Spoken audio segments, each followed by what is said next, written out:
Je voudrais revenir sur la question du racisme et de l'antiracisme. Force est de constater qu'il y a des métiers où on ne voit que des gens qui ont le même profil. En fait, il y a actuellement des travaux devant chez moi, eh bien, tous les gens qui travaillent là ont le même profil, se ressemblent énormément, et on pourrait même dire, on pourrait les confondre. Donc, ça c'est une forme de racisme. Alors, soit c'est du racisme de la part des employeurs, soit c'est du racisme de la part des employés qui préfèrent être entre eux. Bon. Alors, je voudrais revenir surtout sur l'antiracisme, parce que l'antiracisme, c'est une façon de dire qu'il ne faut pas tenir compte de ces facteurs-là.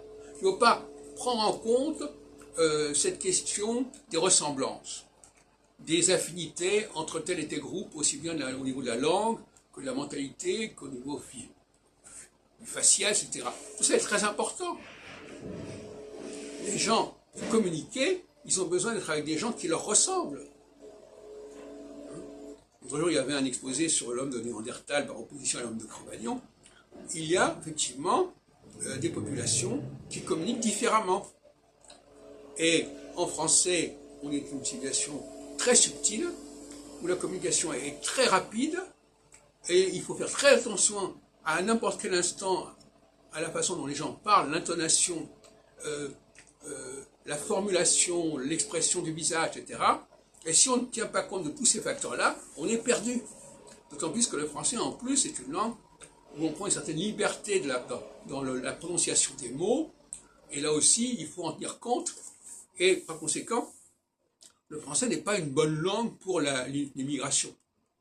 Il y a des langues qui sont beaucoup plus favorables à l'immigration.